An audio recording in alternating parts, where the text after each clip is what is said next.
میره مثلا در اروپا مرد میره سریع پدرش به پسرش میگه پسرم برو یه زنگ بزنه داره برای این مشکل چی نقطه کی تو جایی تو ژاپن برق میگه برو فیوزا رو چک کن فنیه تو ایران برق میره پدر پسرم برو مال همه رفته وایبر فیلتر شد من منتظر یه واکنش بودم از طرف مردم دیدم نه مردم ایران بسیار انسان‌های انعطاف پذیر اما سکوت کردن نه شلوغی نه شعاری نه فقط جهت رو آروم چرخوندم در تلگرام سلام ببین عجیب در عرض یک هفته 30-40 میلیون نفر رفتن توی تلگرام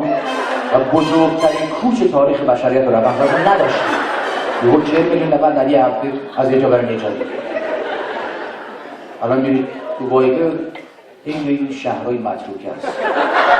صدا سوزه باد میاد در این مراسم های خواستگاری دو تا خانواده جمع می شدن دختر و پسر خانواده هاشون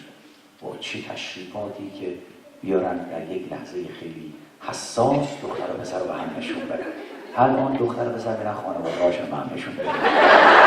بابامون میخندینن و گریه کنن در مراسم خواستگاری بابای دختره جوراباشو پای پسره دیگه دیدی؟ که این اومده خونه اینا پیچونده جورابای بابای اونم برده بابای یارو در آورده دیگه جوراباش شده و دیگه تعجب کرد